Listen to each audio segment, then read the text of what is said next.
Dave, you sit down whenever you get a chance. We're not in a hurry, but we're gonna call the meeting to order and we'll stand and we'll start out. Tracy, would you lead us in prayer? Father God, we thank you for this beautiful day and this beautiful season of fall. Father, we thank you for the upcoming harvest, and we ask you to bless it. Be with us today as we make decisions, guide our process, and help us to be wise in the decisions we make. Be with our staff and our board, everyone here today, our guests. Bless them. And just thank you for this day. In Jesus' name, amen. Amen. Steve, will you lead us in the pledge of allegiance to the flag? I pledge allegiance to the flag of the United States of America and to the republic for which it stands, one nation under God, indivisible, with liberty and justice for all. Thank you. We always take the time now to introduce our guests, and so you can just tell me who you are, and we welcome you here to the EBID meeting. Aaron Byron, EBID. Michelle Estrada Lopez, Reclamation. Gary Schickerbrand, flat rate. Good. Well, Michelle, it's good to see you again. I know that you're not on the agenda today, but we would love for you, since you're here and from the area office of the VOR, which has many projects and stuff that we have been working with you, stand up and share something with us, or not. It's up to you, huh? And we would welcome your comments. I'm prepared. Good morning, and thank you all for having me. I did get to come down yesterday and have a one-on-one tour with Gary and Sam in the Hatch Valley, and we looked in the Rincon Arroyo area at a potential project that Reclamation is interested in supporting. I did want to formally tell you all that we're really excited about a cooperative agreement that we have entered into as of September with the National Fish and Wildlife Foundation, specifically for the Rio Grande project area. And their first task on that cooperative agreement is to have a directed grant to Elephant Butte Irrigation District. And that is to work on really great projects that we have been hearing about from your staff over the last couple of years and that you guys have been planning. What we're trying to do through the NIFWIF grant, so that's what we call it, right? The NIFWIF grant, is to support stormwater capture projects, demand management projects, so helping with seepage, capturing more water, because the Rio Grande project is a water short project. You know this better than me, obviously, but we at Reclamation pride ourselves in the Rio Grande project. We love working on the Rio Grande project in the Albuquerque office. And I hope you guys have been seeing our excitement and our support for what is happening down here. We came to the joint tour that MRGCD and EBID put on for the congressional. We had every single level of Reclamation participate in that. We had former Deputy Commissioner Michael Brain came for that entire tour. We had our regional director for that for Colorado Basin, Wayne Pullen, came. My area manager, Jennifer Failer, I was there, and we had two staff, one of which we hired specifically. We created a position and we hired her specifically to work on projects with EBID moving into the future. The other thing that happened this year that we also showed our enthusiasm for what's happening down here is he was Deputy Commissioner Michael Brain. He is now Principal Deputy Assistant Secretary of the Interior. Michael Brain and our Deputy Commissioner David Palumbo spoke at the inaugural Rio Grande Water Users something. But it was a really great effort that EBID and MRGCD worked on with water strategies to put together that inaugural meeting up in Santa Fe. And Jennifer and I were also participants in that, and it was really great collaboration time and networking time through the Rio Grande. So I'm here today. I wanted to talk about the NIFWIF grant, tell you all that we're really excited. So numbers, I know you guys are interested in the money and the numbers, things flowing. So the NIFWIP grant is for up to $75 million, and it's Wow. a 5-year grant. So for We're the, gonna clap in a second. so the initial amount of funding that we put on the, grant is 1.5 million, to get us started. And most of that, will be going to the EBID grant for this first year to set up and establish how we're going to, get projects moving that, meet the, needs of the area and also fall in line with reclamations authorities. So we are clearly anticipating additional funding for this. And the great thing about having our cooperative agreement in place, it took us 9 months to get it in place because it is a $75 million award. But now that it's in place, as soon as we get the money, we can get it onto that agreement within 30 days. So that's a really big effort. And that's why we try and get these things established at the beginning of a program. So we are really looking forward to making progress and supporting EBID and all of the Lower Rio Grande water users. The other thing is we started the drought resiliency team in conjunction with EBID in the state of New Mexico. We also have IBWC on the team and some other local entities. And that's where we're doing a lot of sharing of ideas and how can we, which projects that people have ideas for, where do they fit within the federal funding that's all available right now, like through the bipartisan or bill, infrastructure law. All of that money is coming through Reclamation's Water Smart program. So helping figure out where do they fit in the Water Smart program so that that funding can also come down in the Lower Rio Grande. So I hope mostly my message is that we're really excited. And in the way that Reclamation can, we are trying so hard to support within our authorities, what's happening down here and getting water to the farmers. Yes. Mr. President, yes. Michelle, can you address the board on the issues of the reimbursement requirements and cost share requirements? For this Sure, grant? sure. So this grant is a grant. There is not a cost share requirement. Amen.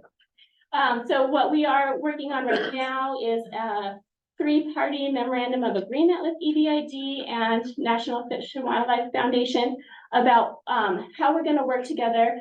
And we don't have it signed yet. It's not ready for you guys to look at, but the main point of it is these are our goals. We're looking at stormwater capture, we're looking at demand management, and we are looking at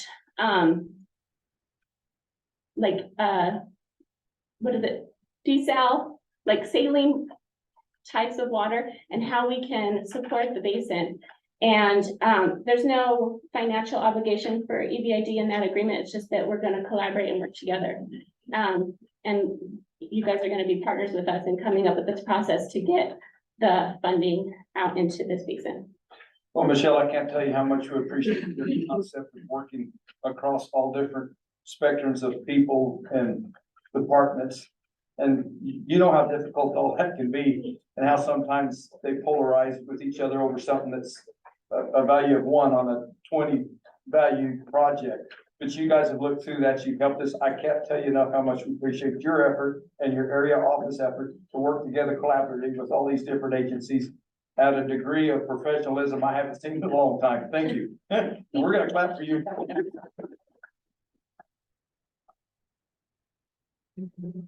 That's a lot harder done, folks, the people in this room, than most people know, working across these different places of governmental testosterone is what I'm gonna call it. But with that said, thank you. We had a lot of guests come in the room afterward. I'm gonna back up if it's all right with the directors and have them introduce themselves so everybody knows who's in the room. We'll start over again with and sorry about that, but I'd like for everybody to know who's sitting on their left or right.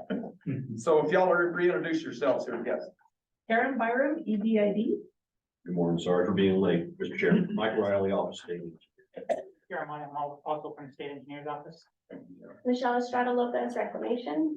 Jerry Chickadance, flat rate. PJ Colquitt. Gary Tykus, Sierra Club. Good morning, Ryan, from New Mexico Interstate Street Commission. Terry Melendez, Bureau of Reclamation. Terry Nelson Dillon, Joe Nelson. Steve Hernandez, Carlsbad Irrigation District. Rafael Ruby Rosa Stallman. Well, welcome all y'all to our meeting today, gentlemen and ladies.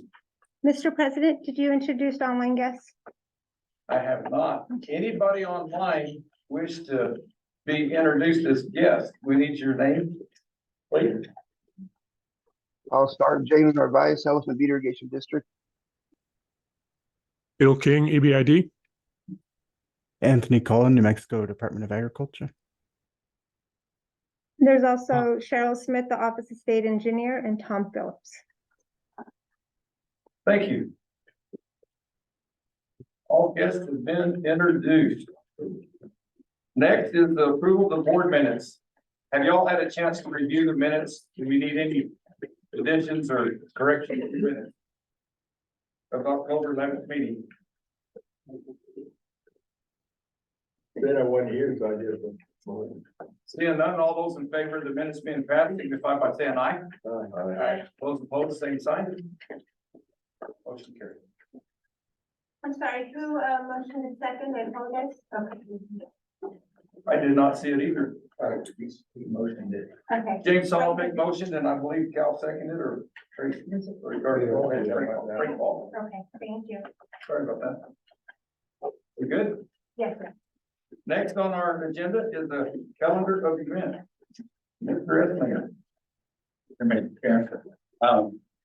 There's a handout of the calendar and let me see if I can find it.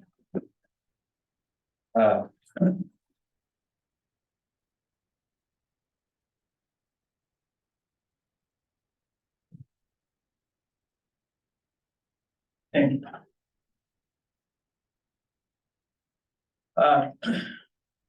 for the month of November, we have a pretty light schedule. There is an EBID general meeting tomorrow morning at 11 o'clock here on our campus.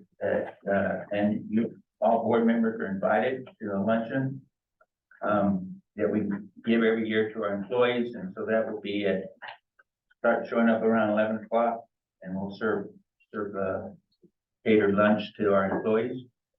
That afternoon on the 16th is the Stormwater Coalition meeting. That's going to be held at Doña County offices off of 292, and that meeting will be directed by the Flood Control Commissioner, Doña County Flood Control Commission, at that office they have there.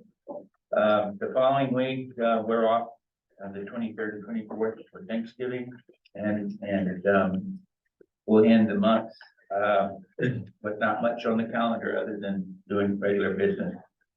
The month of December, there is a water leaders workshop. This is something that has been developed out of Santa Fe and the Socorro Tech, and it's a water leaders workshop where invited legislators and state officials will be conducting a tour of our district along with business meetings at the convention center. And on that tour, we'll have staff and board members speaking at different locations along that tour. It starts at Elephant Butte Reservoir noon on the 6th, and myself and Jason Kasuga from Middle Rio Grande will be speaking at that point, and then they'll travel on down to Caballo Dam and the gauging station below Caballo, and then they'll finish that day and come into Las Cruces, this group. And expecting, so I understand, maybe somewhere between 50 and 100 people invited guests. So it's quite a 3-day ordeal. On the 7th, they'll have a morning sessions here at the convention center, and then at noon, they'll travel in vans up to Leesburg, where we'll give another presentation at that site, as well as at Selden Drain, just downstream of Leesburg, where we have some restoration sites and we have some, stormwater capture opportunities there, and the folks on the tour want to see what we do down here at Elephant View to utilize this stormwater, to recharge our aquifers and to actually, even irrigate with it. And then, Friday morning, the 8th, there's again another business session at the convention center, and then that afternoon we'll be going to Mestia Dam and Linedecker Farms, and then also some of our telemetry locations along the East Side Canal. So it's quite a tour that we are planning to be a part of. We're not actually directing the tour, but we are part of that tour. In December, on the 11th, we've already approved our board meeting to be moved to December 11th. And that's when we'll canvass the election results of our election that's scheduled on December 5th. So that Monday, the December 11th, will be our board meeting. So make note of that. There will be another scheduled Stormwater Coalition meeting on the 21st. And then we shut down for Christmas shutdown from the 25th all the way to the January 1st.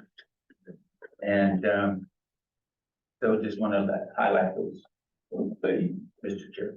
Thank you, Gary. Don't I need a motion to have that meeting on the 11th? Do we need to go ahead and have that motion right there? We already done that. Yeah, we did. It's done, yeah. We did that already. Okay. Thank you. All right. Any other comments about our calendar of events? Moving on to water resources. Mr. Phil King, you got the floor. Or the screen.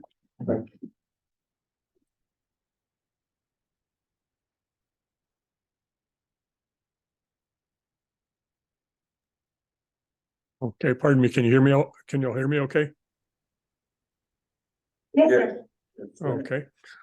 All right, well, here we are in November. And let me show you where we stand. These are the storage numbers we had as of midnight on the 13th. 338,000 in Elephant Butte, 7,600 in Caballo.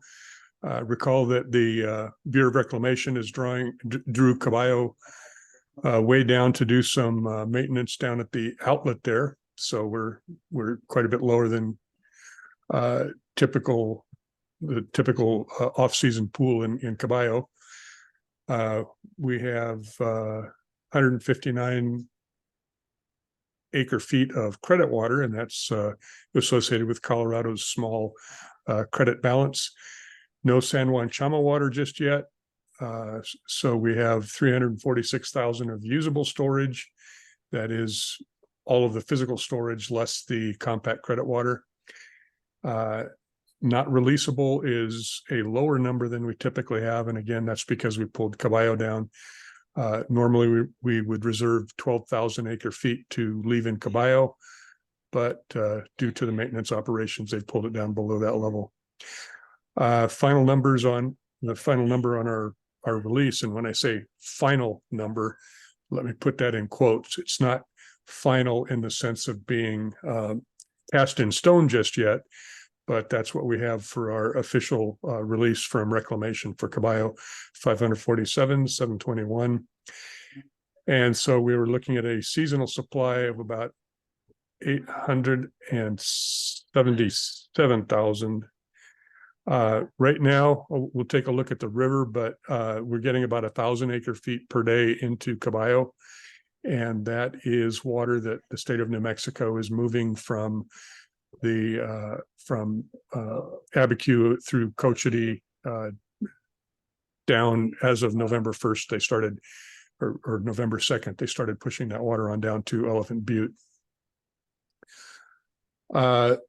Here's a hydrograph of the river, and you see we were down here bouncing around actually even below zero net inflow in that the reservoir losses were greater than any inflow that was coming in until here early in November. It started to kick up to about 1,000 feet per day, which is where it is now. That's about 500 CFS as a flow rate. So there, if we take a look at the river itself going upstream, you see that at Cochiti, they're releasing 1,300 and change. And then you have river losses. They've started moving this down recently enough that they're still filling the channel, filling bank storage and things like that. So they'll have fairly high instantaneous losses at this point. MRGCD is showing about 119 CFS diversion, and the water utility in Albuquerque is about 23 CFS diversion with 82 CFS return flow. Notice that we come merrily down here from Otoe to Cochiti to Albuquerque to Bernardo, and then there's nothing for San Marcial, and that's because just about the time all that water started arriving at the reservoir, the equipment went down, and it's remained down since the beginning, since early in November, when the water started showing up at Elephant Butte. So the hydrograph I showed you before, this is net inflow, which is change in storage plus release. Of course, there is no release now, so it's all change in storage. Moving right along, as we look at the watershed up there, it's early in the water season, so we're still dealing with some very small normal numbers when we talk about the precipitation as a percentage of average, or the snow water equivalent as a percentage of average. Notice that the upper Rio Grande is a real number, 23% of average. The others are a little fishy because their averages are very close to zero. And that's one of those mathematical things that dividing by zero doesn't work out so well. Try it on your calculator. But you'll notice that on the precipitation, and again, this is for the water year beginning October 1st, we are well below average up and down the river, although it is early in the season. This is a map basin by basin, and we are right. I hope you can see my pointer. We're right over here in the Rio Grande, the headwaters, the upper Rio Grande, the middle, and then we're not even showing up in the Caballo reach down here at the southern end of the state. But you notice that throughout the west, things are pretty dry. You've got over here on the Little Colorado, you've got a bright blue showing a very wet condition there. That's a bit misleading. What that is 2 snowflakes on the SNOTEL sensor was a lot more than normal. So again, it's sort of an artifact of being so early in the season. Looking at the forecast here, the 8 to 14 day precipitation outlook, which would be basically the end of the month here, is surprisingly close to normal, both in terms of the precipitation outlook throughout the Rio Grande watershed and in terms of temperature. We're right about average on those. And if we look forward into our December through February forecast, you see that is bouncing around pretty normal too. You'll notice that they are forecasting some wetter weather in the southeast, starting roughly from Texas on out to Florida, but near normal temperatures, which we don't see very much. We sit here and tell you every month that it's going to be warm and dry. Here it's going to be sort of normal, which is nice. It beats warm and dry. The drought monitor from last month looked like this, with heavy exceptional drought down here in Louisiana and East Texas. Move forward a month and you'll see that we're actually interested in this area over here, if we go from last month to this month, you'll see a little bit of spreading of the extreme drought locally, a little bit in the northern New Mexico. Basically, we're pretty much the entire state is in some level of drought condition, and that is expected to continue as we look at the seasonal drought outlook. You'll notice that precipitation that they're forecasting is they're thinking that will cause some easing over here to the southwest, but we're expected to stay pretty much in persistent drought through January. So there's still plenty of time after January 31st to get in a good snow season. But that's basically what we're going to be counting on. A quick look at El Nino. You'll notice that we remain in El Nino conditions and will remain in El Nino conditions very likely through the spring. 62% chance, which is better than even odds that will remain in El Nino conditions throughout the spring. You will notice, however, that here in the far eastern Pacific, which would be off the equatorial coast of South America, there, Ecuador, the temperatures have been easing slightly, but again, they are still very much on the warm side, very much in El Nino. Now, the next slide, I kind of cringe when I throw up there because it's still a work in progress. But this is our preliminary, which I put in big orange letters, all caps, so that you can't miss preliminary 2023 accounting. I also put a disclaimer at the bottom saying that these are preliminary values subject to change. I don't expect them to change a whole lot. But let me walk through what numbers we've got that are rock solid at this point. We've got EBID's charges since we shut down first. James turned our charges out right away. Mexico, they finished at the end of, let's see, September, right, or beginning of October. And so we have final numbers on Mexico from the International Boundary and Water Commission. The number that we are kind of still debating is the charge for El Paso number 1. And that is necessarily the last thing that gets calculated. In order to calculate the charge to EP number 1, you've got to have all of EBID's charges in, you've got to have all of Mexico's charges in, and you've got to have the release from Caballo, which is this 547,721. We got that, I think, reasonably solid. And then this 223, I got late last night, and I have not had time to vet it yet. It looks about right. But James and I will be going through that in a great deal of detail just to make sure that everything checks out. I've got to check out the Canutillo well field adjustment and the ACE credit and all these sorts of things, make sure that all the links in the spreadsheets are working and so on and so forth. But this is the number that El Paso number 1 sent out late yesterday into early today to try to get some idea of where we stand. What it all means is that we wind up with a diversion ratio of about 0.838, which is pretty close to where we were when we did our last allocation during the year. We allocated with a 0.84, so we were pretty much bang on with our estimate of what the year-end diversion ratio would be.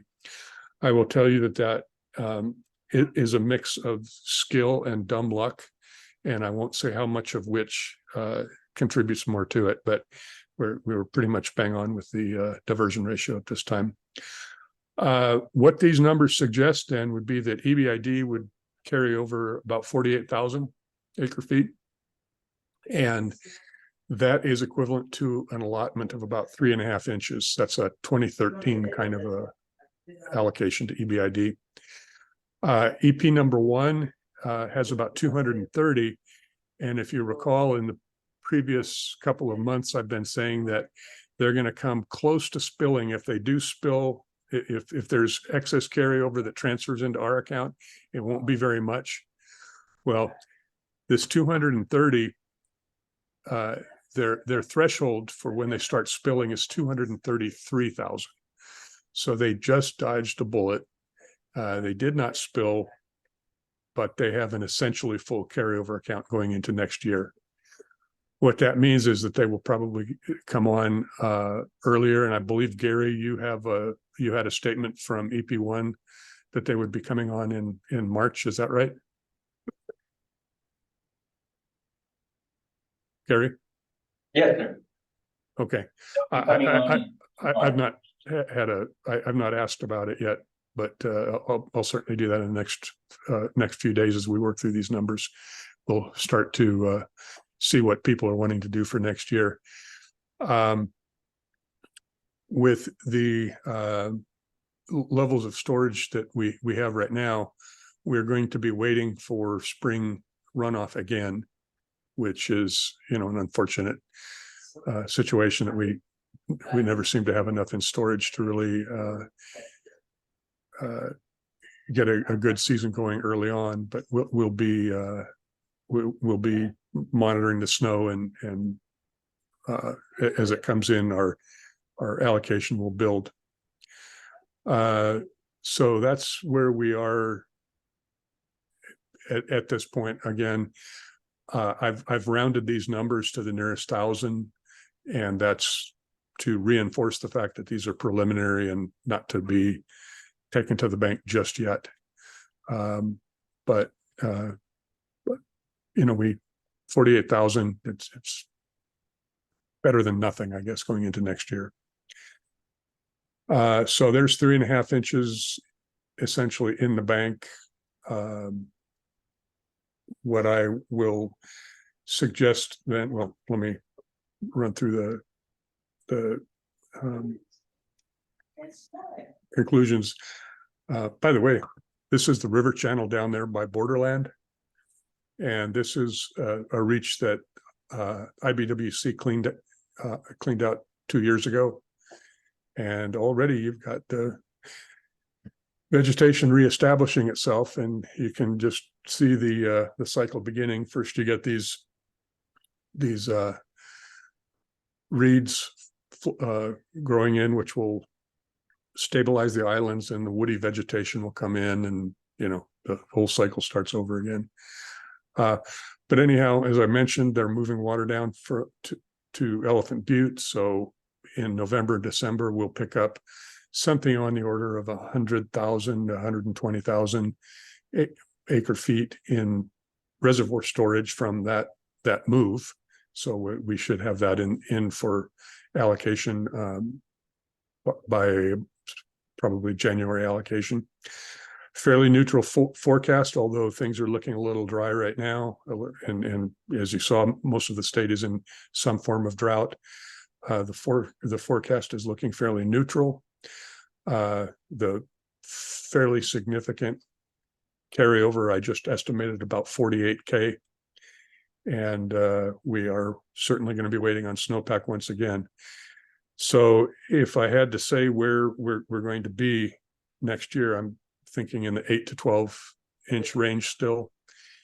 And a big part of this is because of the timing of it.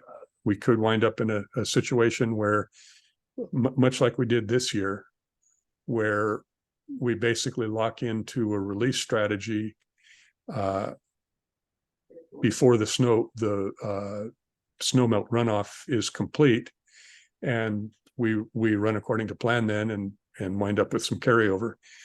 If it's a good year, it could go similarly. If it's a really lousy runoff year, we could be sitting even below 8 inches. It's a distinct possibility. And with that, I would take any questions. Thank you, Dr. King. Any questions for Mr. King? Yeah. Mr. Dr. James Doom Clark. strikes again.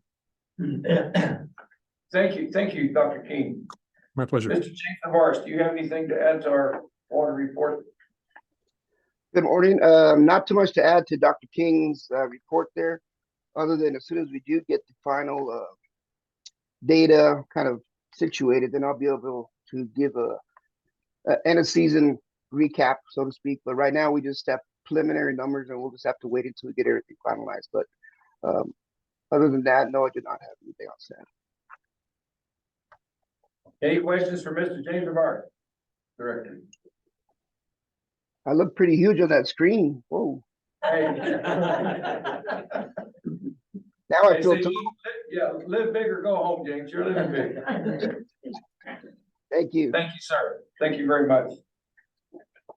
Okay, now for general administrative details, Karen, you're up, girl.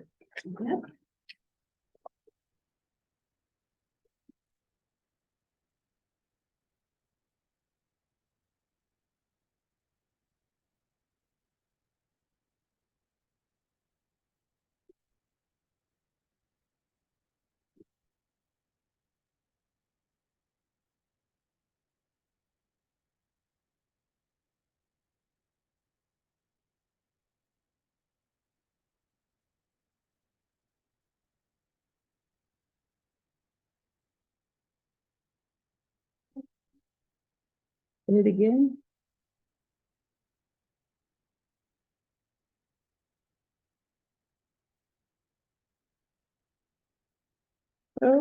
Okay,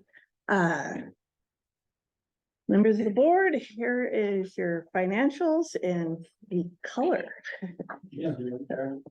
Pardon? Yes, sir. Let's see, where did that? Control plus of the. Yes, I'm not there. I'd like to. So better, easier to see. As I usually do, your cash report is the start. As of the September 30th, we had a total of cash investments of 4.7 million.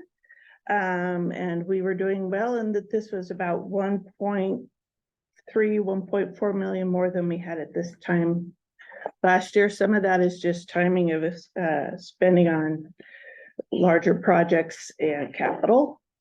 Other than that, I don't think we had any big noticeable changes from prior months.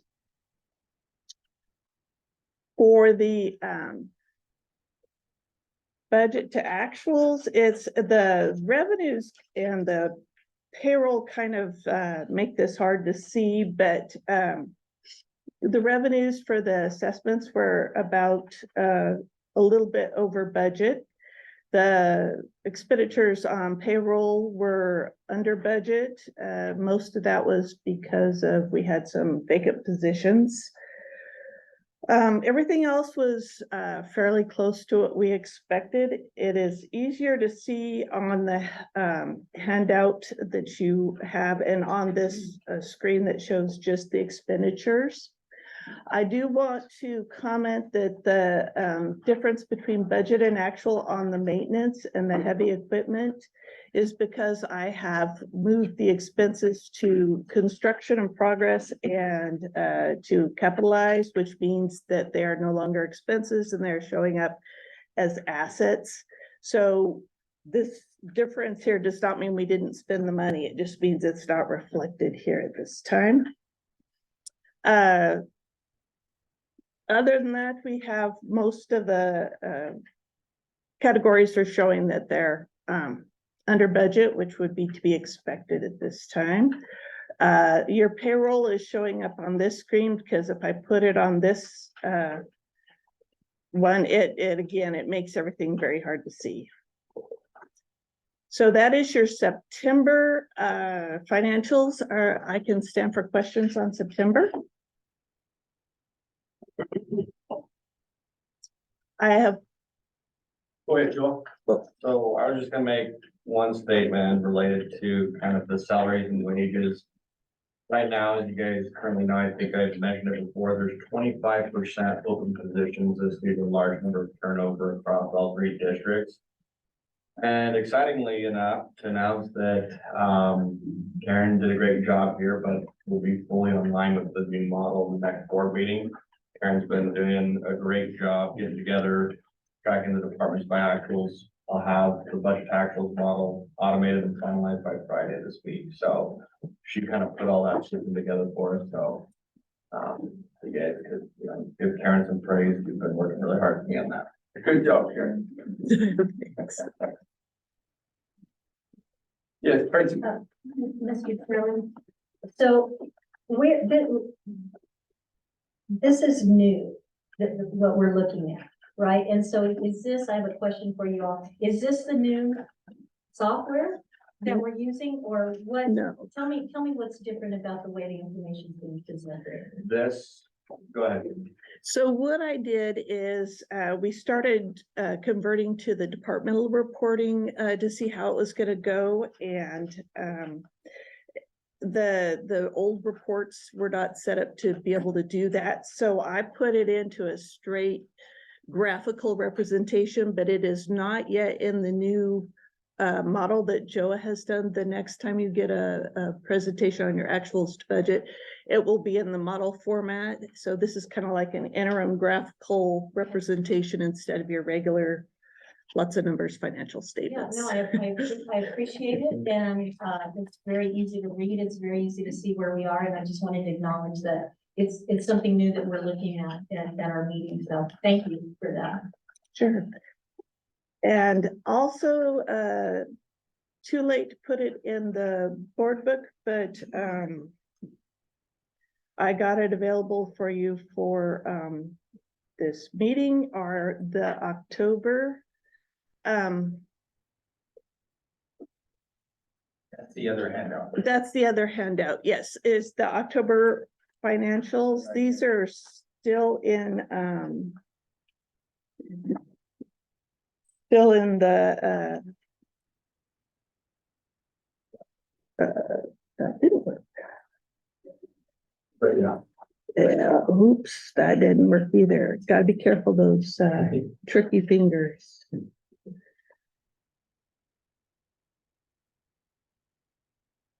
There. Yes, I am not there yet, thank you. Let's see. Zoom.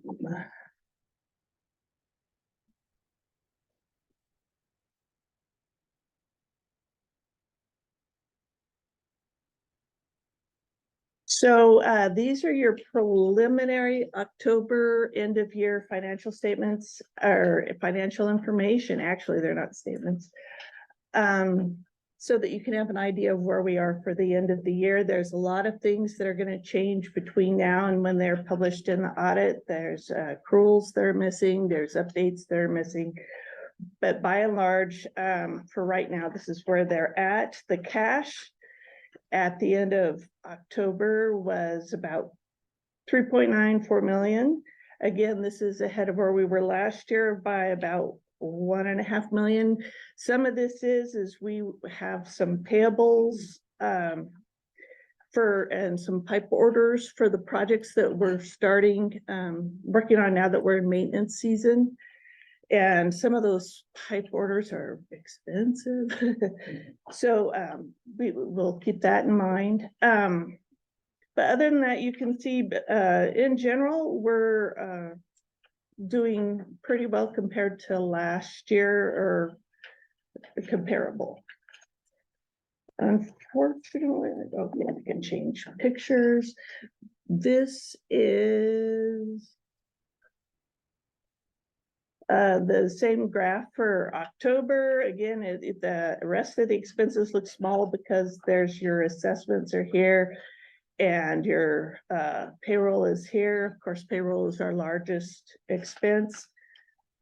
This shows that we ended the year, as Joe said, lower than budget, mostly due to those open positions, and our collections on our assessments We're higher than we budgeted, probably because it was a good water year. And then I broke out just the revenues so that you could get maybe a better idea of how to see how we did with the revenues.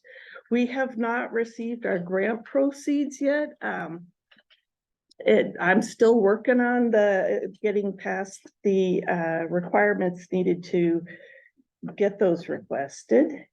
We did end the year with our interest from our investments still doing well, and as long as the Fed keeps the interest rates high, I expect we'll do quite well. And then we have our expenses only, which is everything except for the payroll. And there are a few items that came in over budget, but most of them did well, and the overall we're under budget, and that's what the key reporting to the state is good. So I can stand for questions for October. We have one quick statement. Sure. Karen, could you just, if you have these answers available, could you just align the board with 2 points? One is the cash that we're expected to roll over due to the approved budgets that we had. Is that going to be consistent? That's the first one. Yeah, what was budgeted for the cash rollover should be good. I haven't checked today to see what our bank balance is, but we are doing fine for cash right now, and that should be, a very good estimation of what we'll have available. And then based on the total cash that's presented on our books right now, if you were to net that against all orders for piping that have recently been put in, what would that net value be? I'm guessing we would have about, well, for just cash, Yes. we Or need investment. we need to pull money out of investments, or some of this doesn't reflect, of course. We've gotten in about $800,000 worth of assessments for the month of November to date, and that would cover, I'd say we have maybe $200,000-300,000 of pipe orders that are going to be made soon, so that'd cover that. And if we can get our grant reimbursements in, that would cover everything. What would the net position be? Do you have any idea? I haven't calculated the net position. Sort of for us, it's Right. Let's get that to them.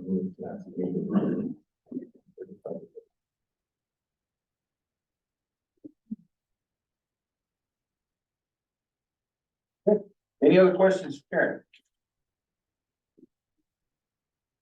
if I may, I do have a small couple of things that the finance department's been involved in while doing all of this. Oops, probably did. We have, like I said, collected about $800,000 in cash since we sent out bills in the 1st of November. We did have some billing computer issues, and we're working on those. So if anybody asks, yes, we're working on those. We have gotten the payroll HR software implementation started. We have done the departmental switchover, so we'll be able to present you with your departmental information. And like Joa said, in the model, so that it'll be in a easy to analyze format. We've been working on our end of year activities for the audit, like the inventory and the fixed asset counts. And we got the budget to our department so that they can look and analyze and figure out how they want to continue forward. Well, Karen, just like Tracy, I want to echo the fact that I really like this new pattern, or whatever you want to call it. I just love this layout. You can look at it from not only the department, but you can also see where you're gaining or losing or staying the same. Thank you. Thank you very much. Any other questions or comments? Thank you much. Visitors in the room, I am the vice president. I usually don't run a meeting. I ran meetings years ago. It's been a long time. So if I seem a bit rusty, just put up with it. Thank you much. Okay, we're gonna continue. Managers update. Thank you, Mr. Chair. First on your agenda is the 11th Annual Irrigation Leaders Workshop. This is something that I encourage board members and staff to attend. If you look on page 10 of your book, you'll find the preliminary agenda, and a lot of it reflects issues that are important to all irrigation districts in the West. Irrigation water strategies organizes this workshop in Phoenix every year, and this one happens to be on the 23rd through the 25th of January. And just briefly, you can see things of the successful board member, general manager succession plans, finding and keeping good people, all kind rate reform, Shark Tank technologies, you know, everything that you can think of that may come up in a irrigation district. They try to highlight points of interest, and so certainly we want to look forward to this. We won't be making any decisions just yet who will be attending. Since it's in January, we'll wait until probably in December to try to get those who want to go. But I encourage board members to go to this quick drive over to Phoenix, and certainly very educational and clearly something that you should keep your eye on, trying to attend and spend the time to do so.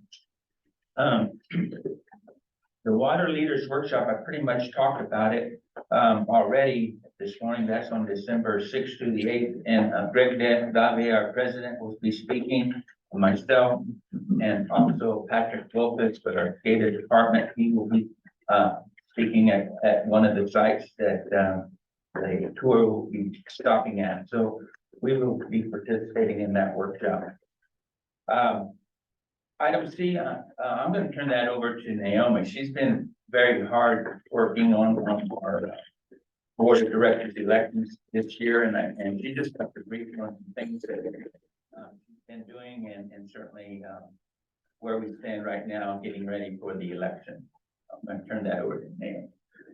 Good morning, Mr. President, everybody. Good morning. I'm just going to give a brief rundown on the elections, what we do, when they're open, where you can go ahead and cast your vote. So quickly, we do training for our judges every election, whether they've done it before or not. We continue to train them, meet them, so because it doesn't happen every year. So this is just a quick rundown on what we train our judges on. It's about 45 minutes. We go into detail on what they should do, if there's any challenges that occur, if there's any questions, who they're supposed to contact. We have 2 judges with alternates at each area. So this just kind of is a quick rundown I wanted to show you, so you guys can see that we do try and get our judges prepared for that day. Now, let's see here. So what normally our elections are every other year, we have them at the Hatch Yard, the Chamberino Yard, and here at EBID. Polls are open between 8 a.m. and 6 p.m. Now, if you're in line and you're waiting, you know, and it's after 6 because we have a long line, which usually that doesn't happen. But if it does, we're not going to cut you off and say you can't vote as long as you're there by 6 p.m. We are also doing absentee ballots. There are already people coming in. You can come in, request an absentee ballot. Leah is my notary. She will notarize it for you. You will have to present your ID because it is a notary to validate you are who you are, unless she knows you personally or I know you, but generally you don't know everybody personally. So you ask that you bring your ID. Cast your vote. If you like to come on election day, again, those are the times. If you know somebody that can't come down here, but they still want to vote, have them call me. I can't have anybody else call me and request it. I need that person to call me and request it, provide me their account number, provide me their name, their address, and I will mail them their absentee ballot along with all the directions that, you know, they need to do. That'll be inserted in their letter. I think that's pretty much all that really happens. If there's any questions or any challenges, we ask that they contact me. I will be on site beginning that day, all the way until all the ballots are turned in, all our ballot counts. I do not leave until everything's turned in to me.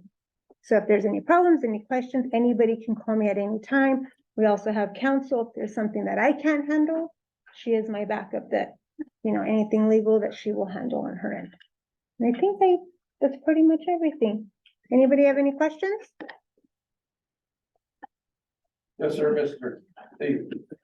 Does the absentee ballot require a notary?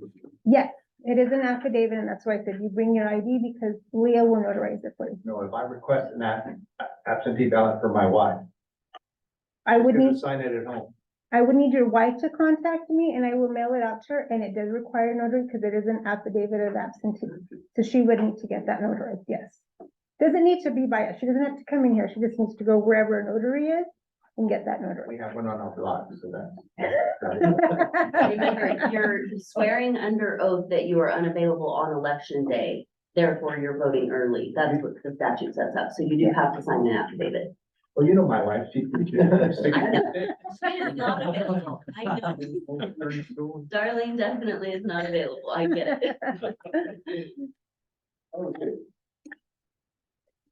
Oh, sorry, Tracy. Mr. Chairman, Naomi, is there a mailing that's gonna go out to let folks know? A mailing, On who's running in which precinct? so we don't send out a mailer with who's running. We have sent out a mailer stating the elections are open. They can come in for an absentee ballot. These are the locations on election day of December 5th, but we don't send out a mailer with a list of people. They're welcome to call. We do have it on our website, you know, all the information, like the precincts and that all as well, but we don't send out a mailer who's on the list or on the ballot, I should say. I got that one right. Anything else? All right. Thank you. Thank you, board. I'll turn it back over to you, Mr. Green. Thank you, Naomi. Thank you, Mr. Chair. Just an update, the board and, some of the board members and myself, Joa and Samantha attended the National Water Resource Association Conference last week. It was in San Antonio. A great turnout, 200 or 300 people were there at the conference. Sal Nunez, Joe Paul Back, Greg Davier, myself, Joa Franzoy, and Samantha Saltec attended this conference. And again, one of the important highlights of these national conferences are the fact that you get to meet with high officials in the Bureau of Reclamation. And we met with the Bureau Commissioner, Camille Touton, for 15 minutes is all you get. So you have to be prepared and ready to speak what you want to say to her. And certainly we grabbed her attention. It was a great meeting we had with her. In fact, she wants to come down here and personally tour our district. And that right there rings a bell. During that opportunity with her, we thanked her for the cooperation that we were getting from the area office, from Michelle and Jennifer and the group in Albuquerque that has helped us attain this $75 million. I mean, it's like, whoa, this is pretty exciting times. But anyway, she was a great listener and took in the message that we left with her very well. And I'll leave it up to Sal or Joe Paul and Joel, what you thought about that meeting with her. I'll speak last, but I'll let some of these other guys talk. Yeah, Sal, your thought. going into this, I didn't know what to expect. I heard different story, Tracy, you know, we talked out in the hall and just this morning about your experiences going to Santa Fe. So different board members and even from last year talking about their experiences going to this conference. But after attending this, it really puts in perspective the value per minute that we get out of these conferences. Like Gary said, 15 minutes, actually it was closer to 19, which is unheard of. Being able to establish those relationships, those connections. Gary, you know, you greeted her like an old friend, not some government bureaucrat. And I think having those relationships, having those contacts really is a benefit to the district. And Joa, really great trip with you guys. Joe, the way you rattled off the facts, that was impressive. They were writing down as fast as they could. They were really impressed with that. So great job. I just want to thank everyone for that attended. Had a great time and I learned a lot. Yeah, I'll go. So, again, with what he said, I think it was, you know, an eye opener for me to realize that the relationships that Gary and Samantha truly have, and they are key players who hold these relationships here with the BOR, with IBWC, with the various irrigation districts. Samantha sits on the board. You know, there's 33 board positions for 300 to 500 people and all their employees and stuff. And that was really neat to see. The BOR commissioner, she was great to us. She gave us extra time. She, in fact, asked us to take a picture. Then we went on to meet with the IBWC commissioner, and then she scheduled a tour to come down here as well with us and talk about, you know, they've been busy down south, the Amistad Dam. They're having some issues with seepage there, but they're going to be, you know, coming down here to talk about cleaning sediment, fixing up our district. They're, you know, redheaded stepchild right now, but No, she said middle child, the one that takes care of themselves. To be clear, she said, you're the middle child that takes care of yourself, so I don't need to pay as close attention to you. Be careful, Joe. Yeah, we talked about also getting our federal screening card from the entities, and I think that, you know, pushing on that aspect is gonna be huge for EBID, allowing us to use that federal screening card, get federal equipment to maintain our federal property. They seem to be kind of wanting to push that, help us get back to that agenda. And then a big last point here is congratulations, Samantha. She won a leadership award. She was the first person to be awarded. There was a lot of people there who were in high up positions, and in front of these people after this meeting, she got her award for outstanding leadership there. So Are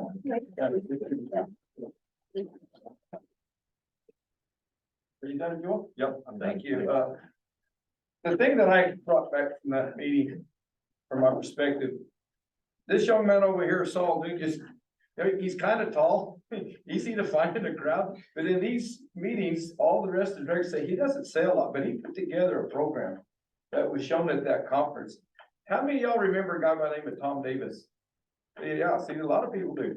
He sat down with me after that thing was over, and he really did appreciate how we put that together and how well it was done. He said, you know, we had a deal. He said, believe me, we spent a lot of money on it, and it wasn't, and he said it straight out. He was really impressed with what you done with that deal. So you have some vision that is right there at the place where the tire meets the road farm, and that we all need to see more of. And those people at that conference who spent tons and tons of time in the chambers with other bureaucratic people who solve problems. You know, Gary, the biggest thing that I seen coming out of that meeting was that this networking with them over problem solving.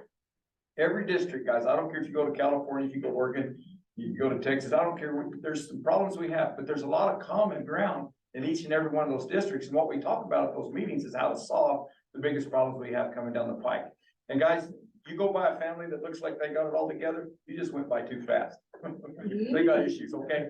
We have issues, they have issues. And when you slow down and you really get to talking to them one-on-one in those little outbreak rooms, and you see what people put together, that's a real honest, straightforward program. Then you have those people come to you like Tom Davis. I haven't seen him in 25, 30 years. And before he jumped on his plane to leave, he found me and come over there and talk down and really appreciated everything that went on in that conference and commended us very highly. So more than anything else, I'll say with me, it was a networking with other districts that have problem solving at the very height of their objective. And that, I thought that was really impressive. Okay. Let me finish up and then I'll turn it over to Sam. She may have some concluding remarks, but this video that we put together was something that was on the agenda at the conference, and it was all about food security, food safety, farmer appreciation for what farmers do in this country. And certainly, we had an opportunity to share a video that actually came out of a tour that we gave to the new board members back in May. And Sal came up to me and said, man, Gary, there's a lot going on in this valley that farmers produce, and it's amazed me what we have to do to deliver water to farmers, and then what the farmers are doing with that water. And he said, do you think we can go out and tour that again? And I said, sure, let's go. And so we got in a truck and his truck and drove up to Hatch, and I called and arranged a meeting with Joe Paul and his wife Rosie. And we got out of the truck and you know, we get mic'd up. Sal comes up with all this media mics and everything that you could think of that you put on a production. And he started videoing Joe Paul and Rosie in their office, and then we went into the field and we talked about chili and drip irrigation and went into an onion field and talked about, you know, how onions are produced in this valley. And we condensed it all into this video. And so our videographer was Sal, and our actor was Joe Paul. Sal gets the credit. I mean, This guy gets the credit. I think afterwards people were trying to get their autograph. No, But No, it Sal was does a great presentation. Low budget. You can tell by what I was wearing. I looked rough. Compared to the Arizona video, we got a lot of compliments after that. And so certainly I handed to Sal and to Joe Paul for putting that video together, and it was a great opportunity to just show off EBID. And anyway, I want to thank you guys. Sam, any other?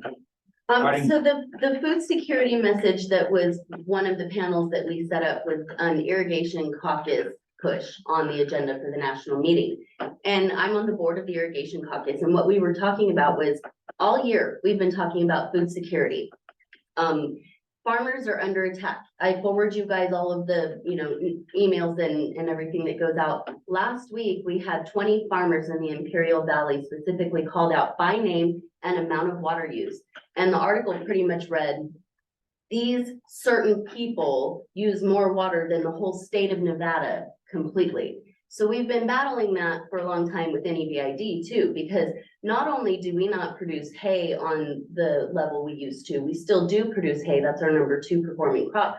#1 is pecans. And the message there is they don't even feed people, let alone cows. What are you eating, nuts for breakfast? Like, this is not a food that keeps people sustained. It's a waste of water. It's a waste of money. It's an exportation of water to other countries. You're seeing this attack across the board in multiple different places. And last week, it really came to a head the day after we had the panel on food security messaging. And the question to the audience, to the municipal and industrial caucuses was, how can you help us? Your people in cities need to eat. They need jobs. They need the income from ag. How can you help us with our messaging? Because you eat too. Do you really want to play golf or do you want to eat? Again, the messaging is hard with hay and pecans. So the day after that panel, where we got widespread recognition for the messaging we've been working on all year, we end up with this article in our lap, and we're now doing damage control on what happens to those families who got called out. And, you know, there are personal consequences for those people. They're now going to be under the microscope when it comes to permitting. They're now going to have potentially people knocking on their door with ill intentions. In today's society, there's a call for help to kind of go to the county clerk's office and help some of these individuals with concealing their home identities now, so that people can't just locate them like federal judges now that they've been called out all across America. So the food security messaging at this point in time is literally our only response that we have. That and the infrastructure response that we've been working on simultaneously. That before you fallow a farmer, make sure the infrastructure is in place so that we know that we're getting what we need to out of that fallowing, that we've done everything we could in capturing and putting the resource to use. So those messages have both taken off in the last year. And it kind of came to a head over the last week with all of the funding and infrastructure talks. I'll talk in a little bit about NWRA priorities versus New Mexico and our board's priorities. But that food security message is an important one. And the reason we set up the panel the way we did, boss, was because I knew Yuma's video cost them an arm and a leg in their firstborn child. I also knew what we did and for how little we did it. And the point was in showing all of those ads that we put together, all of the grassroots intentions, all of the higher money sort of attempts, we're spreading the message kind of like the dairy industry did very successfully a few years ago on their Got Milk campaign. They've been incredibly successful and they haven't had to change it one bit. So we're looking for that right niche. We're not sure if it's informational videos on YouTube. We're not sure if it's going to be something like Got Milk. That's why we tried the irrigation grows, right? And then it's a picture of a type of food that it grows for you with statistical facts to support the agriculture industry. And in a little bit, I'll also go over some of Eric's talking points that he created for Joa and I for the conference as part of what we were doing to push both the food security message and the infrastructure messages. So that's all I had on NWRA for now. And just a reminder, my last item, the general meeting is tomorrow here in our fabrication shop. And it will be catered by Dickerson, Martha Dickerson, and you're welcome to board members to come to that event. And Mr. President, I also want to let you know, the office will be closed at 11 o'clock, so we can have that. Okay, I have two We questions. will have someone available for voting. I will be available. I have two questions from our directors. First, Tracy, and then. I was pointing to. Oh, I'm sorry. Yeah. Thank you. Just to go back to your, is the New Mexico pecan growers tied into this food security thing and this message? Are they tied in so that? The pecan growers lobby with us more on a state level. I have not done any work with them on the national level. So in a minute, I'll go over our priorities on the national level and some of the EBID priorities and kind of what we're planning on going into for the legislative session. And part of that is outreach to some of those groups. Hey, Paul. No, I just. Everybody's pointing to her. I'm so sorry. You're right in front of me. How could I miss you? I'll stand up. No, well, I apologize for not No worries. looking better. Okay. Engineering's on. Yes, sir. No fancy presentation today, board members. We are working on the California extension, piping that down by the Mesilla Dam. We're not laying pipe quite yet. We're cutting grade. We were set back a few days. Good thing we're getting some equipment replacements in the next year. Hopefully that we'll have fewer setbacks on that. So we're working on that, finalizing design for the Leesburg metering bridge on the main Leesburg up by Domiana Road. And the other project we're working on is the Hainer cable. So yeah, I'm working with property owners on that. Are there any questions on maintenance and projects? Yes, sir. On the Del Rio, California extension. When you have an idea, you can put the pump in. The pumps still need to be purchased. I'm hoping to get the spec done this week and have it out for bids by next week if I can work with finance on that. Week after Thanksgiving. Week after Thanksgiving. Promises on a holiday. Yeah, I've completely forgot. So, yes, sir. You're still putting pipe on the extension. Now you're running it and put another 2,000 feet to Almond. Yes, sir. So we're starting with the extension right now, and then we'll go back and go upstream towards the Now, summit. how many acres does that eliminate off the Leesburg Dam? I don't know off the top of my head, but if you would like, I can get that to you. Okay, all right. In other words, we don't have to wait 2 weeks for our water, we can get it within 3 days. Exactly. Yeah, the pipeline will be a lot more efficient and it'll free up water in the canals for other farmers. So. Yes, sir. Karen was talking about the budget and the amount of money going into pipes and so forth. Is there a shortage of pipes still? Is that easily ordered? I know this is new for you too, but I was just wondering, with all this money that's been on pipe, you order now for most all winter maintenance, or there'll be some additional ordering of pipe? So we will be ordering some additional pipe. We have received nearly all of the pipe needed for this winter for the California projects, with the exception of the plastic irrigation pipe. But we are working on other smaller pipe orders for different maintenance projects. Karen, I don't know if you have anything to add to that. We have had troubles, getting our pipe orders in on time. The main place where we had the contract to get the metal pipe had a 6-month delay at one point. We are down to, we are getting it fairly quickly, but the supply chain issues have not gone away. We're having troubles getting in all sorts of materials and parts for everything, and including. No. So I think it's better, but still not what it was in BC times before COVID.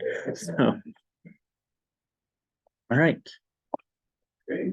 Yes. I have a follow-up to that. So Karen, are there other pipe companies we could be using that would be quicker than the one we have under contract under the RFP? There are other companies we could be using, however, they would buy from the same pipe company, because that is. Yes, and then Jake. Yeah, me and Gary are actually underway on some new type of piping that we saw that's not PVC pipe. It's not metal either. It's actually fiberglass woven pipeline. And we asked about farmers pouring chemicals in it, if it would damage the pipe, and it seems to be pretty good. I think the guarantee for the most part was 150 years on it. So it's a new type of pipe that's in, so we're gonna be engaging in that to see if that might be a direction we can go in. And they do it in 20 foot and 40 foot, and obviously whatever size you want in diameter. I was just probing whether there might be cause to claim under emergency circumstances that we need to procure outside of our existing contract. If it's necessary to avoid substantial impact to the district, I would say you probably have the authority to step outside and then justify that to the grant. Well, this company we looked at, their manufacturing plant is in Houston, a little far away versus Albuquerque. But what I saw and what we were given as far as a demonstration of the product, it's phenomenal. It's something we need to look at, and certainly we'll ask Hayden and Is it Mark Gallagher's stuff? no. Okay, so NWRA did a tour for both Mark Gallagher's and the one in Houston, and generally speaking, we got feedback saying the one in Houston was far and away the cooler product, but a lot of people are using Mark's because he's up in the Pacific Northwest and freight charges. Right, the plant is in the Northwest. Right. So, but they were interested in knowing how much we were contemplating burying in pipelines, and they said, wow, we can do business with you. Maybe they can even get the plant inventory closer to the Southwest. And it's cheap. Yeah, probably cheap. James, you got a question? No, it's just a comment that, like in our pipe, I was talking to these guys. Once you change the tooling, the tooling's the deal, you order a pipe and they have to change the tooling, that's why they have. Right. Different time. Right, so, and I will add, engineering has looked at other pipe manufacturers, including one here locally in town. We did a site visit, unfortunately, their technology is over and above what we need. It was for high pressure applications. And so I don't think that's really applicable to what we're looking for, but we are exploring that. So unless there are other questions, we can move into the special permits if you'd like, sir. Please do. All right, let me pull that up on the screen.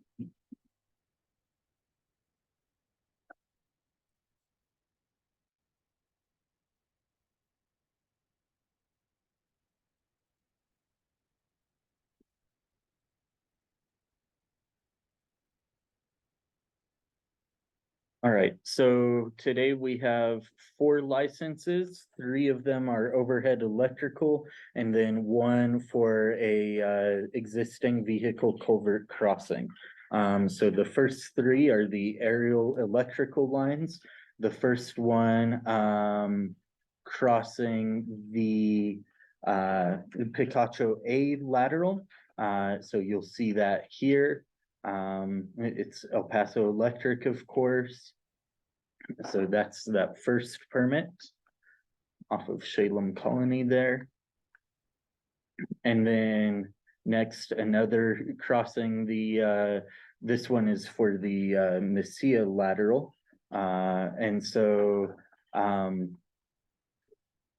this one, we can see it on the map here, 2023 L254. I will note that there is a typo on the license sheet here. If you have this printed sheet in front of you, that one says it's on the Picacho A, but marked here is the Messia lateral, and that's what the permit calls out.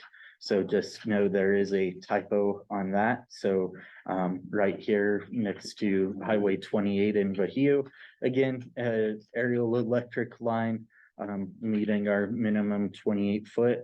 And then the third one here is another aerial electric line crossing the Mesquite Drain at station 379 plus 00. And so that's down here, Mesquite Drain, and next to Bannock Lateral, next to Kirkpatrick Road. So those are the 3 overhead electrical.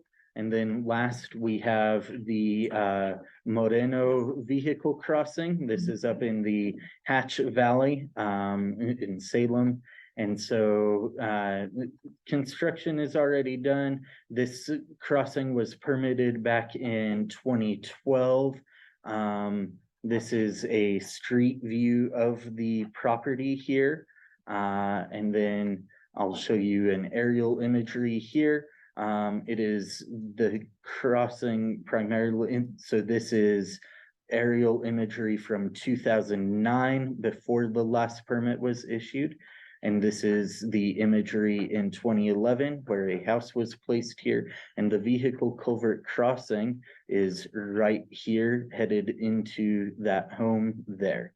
They have requested that fees be waived, and that is the only permit this month that requested fees to be waived. Any questions from the directors, Mr. Donovan? Do I need a motion for an amendment on 2023-397 to go from Picacho to Mesilla? I have a motion, I need a second. We moved to second that we change the language from Picacho to Mesilla lateral. All those in favor signify by saying aye. Aye. Those opposed, same sign. Motion carried. Do y'all recommend pass on all of these? I recommend they be passed. The waiver of the land use fee is at the discretion of the board to determine if the applicant, Mr. Moreno, is an agricultural operation. I talked to the applicant directly. They stated that they store chili harvest trailers on their property, that they help in chili harvest. So that is up to the board's discretion. What's the pleasure of the board? Yes. Question, what is that fee for this overhead? I'm not seeing it in my cap. That's part of it. Yes, ma'am. That's part of that. So the overhead electric crossings are $3,420, and then the Mesquite Drain overhead electric is $4,180. So for Mr. Medino, they're requesting the waiver of the $3,420 land use fee for their culvert crossing. They have paid the $300 application fee. Yes, sir, Mr. James. Is that, you got farms on both sides, this farm? Or you put that in for houses or? There is no clear intention to put other houses there. It does appear that prior to 2009, this may have been farmland. Going back in aerial imagery, I don't believe it has been farmed. I cannot guarantee. I do not believe it has been farmed in over 10 years. Again, that when I asked them if they had any involvement in agriculture, they stated they have chili harvest trailers. So it's not for agriculture. The question. That's the question. Up to you, sir. Up to the board, sir. If chili harvest trailers count, I understand the board has waived fees for bees before as agriculture. So this one, chili harvest trailers, up to y'all. Bees, barns, farmers' homes, all of those kinds of fees you waived because they've been considered ag use or incidental to the farmers' needs. This crossing, as I understand, the fees, were waived before. Yes, sir. That's what I was gonna say. The history is it's been waived. The second note on this, I'll tell you where this place is exactly. Y'all guys remember a guy by the name of Gilbert Bartlett? You know, he's the one that qualified all the pigs out there at the fair for many years. That is his place where he actually ferreted out hogs and stuff. And that piece of ground right there is super sandy. Probably why this guy isn't investing a lot of money in farming a lot of it. I don't know that he has his water rights. I wouldn't know for sure. I believe he does, I sir. think that's what I'm gonna say. I believe he does, and I sure don't wanna get into that, but he's a very much an ag guy. And he does a lot of work there on farmers and stuff. Again, I'm the president. I don't have a vote in this thing. I'm just telling you, I know I have some history on that piece of ground. It was farmed in the past and it is a part of our agriculture community, and I'll just leave it at that, and let y'all decide. We need to leave it as it is, waive the fees. It's okay. Second. Do I have a motion to go ahead and approve all of those special use permits today? Mr. President, why don't you go ahead and vote on the motion that's on the floor? There was the motion by Frank, Oh, I'm sorry. seconded by Sal That's right. to waive. to waive fees on that particular license, and then you can go into the next. Yeah, I'm sorry. That motion's on the floor. All those in favor signify by saying aye. Aye. Those opposed. Same sign. Motion passes. Okay. I was jumping way ahead here. These are special use permits 2023-L-253, 23-53. I would now entertain a motion to accept those. So moved. Then moved. Second by all those in favor signify by saying aye. Aye. Those opposed, same sign. Motion passes. The permits are. Thank you, sir. And thank y'all for being patient with me today, folks. I haven't done this. Oh, you got a lot of time. It's only 10:30. We're ahead of the game. You got a story to tell us? You got? You're doing good. We like to hear that kind of story. You're doing good. I know you went up and you lost a couple of teeth. Did you get in a fight? I wanna know. No, I just got out. You're too old. Okay. 20 years old. Well, I give you an opportunity to say you wrestled with a grizzly, you know, that happens. I'll find some new ones. Okay, thank you. All right, They've had more. thank you. Okay, now it's legal update. All right, so for the legislative update, we covered a little bit of the attack on the hay farmers and some of that stuff. I'll come back to that. Essentially, what happened in that article was that there's a new program out available that came out a year to now, I don't know, I forget all the models and when they come out and when they're prime time and not. Open ET. is a publicly accessible, data source where you can go and hone in on a particular farm and find out what it's using in terms of water. So we've had Bill and Eric play around with this somewhat, but essentially what this advocacy group did was they went into OpenET and they matched that up with the county records. And then anybody who had the same last name was matched up as that family's water use. So Solopex, Biads, Franzoids, it didn't matter what their last name was, right? And this hasn't happened here yet. It happened in the Imperial Valley in California. But the reason it happened is because they're fighting against endangered species for water. And the advocacy groups on the other side don't necessarily play ethically. And so they named names. The crux of their story would still have hit home for plenty of people without calling people out by name. However, they chose to name names. Then they did a comparison of water use.